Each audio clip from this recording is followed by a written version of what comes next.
Genius, get onto my show. I wanted to go to New York, but I was too scared of New York.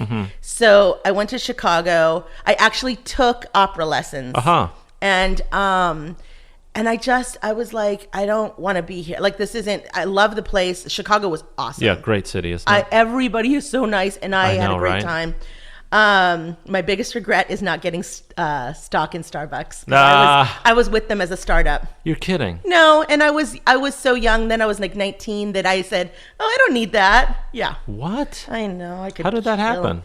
Well, I mean, how'd you get involved with that? Oh no. In Chicago, they were just starting up there. They were just popping, and they were like, I saw it in the paper. It said, good opportunity to work for a growing coffee company. Yeah. I had never heard of Starbucks. And so you joined them as an employee, and they give you stock. They gave me full medical coverage, stock options, and a pound of coffee a week. Hell, I'd take that deal now. I know.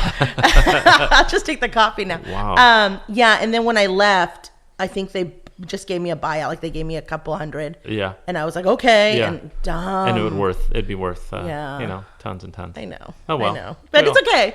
It's okay. That's neither here nor there. Yeah. So you're in Chicago, and then... Okay, and then I just came back home. You didn't find any work, or what was the problem? No, I was working a lot, but not doing what I wanted. I was literally just either going to opera lessons or working at Food Life, which is this restaurant. I see. And then I'd go to Warner Brothers, which was this huge store in Michigan Avenue. Oh, yeah. Two-story. Yeah. And that's all I did.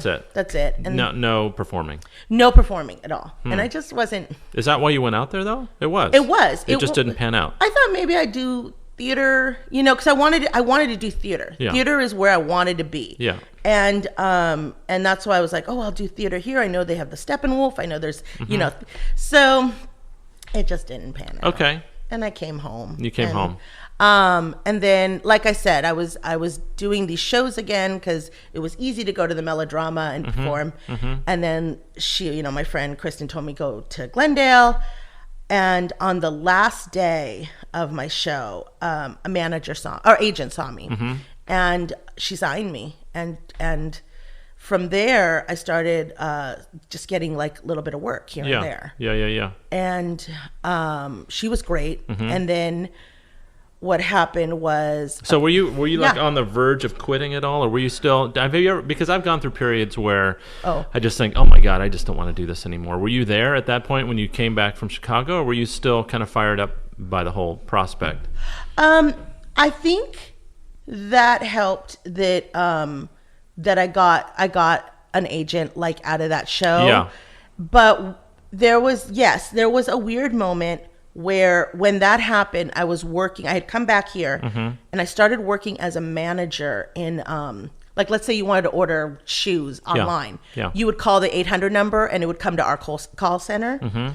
And so I was like running that. I was like a manager for that. And I would try to get off work to go do stuff, and people would always say to me, oh, I think it's cute that you want to do this, but you're not going to really do it, are you? I mean, you don't look like a leading actress, and this.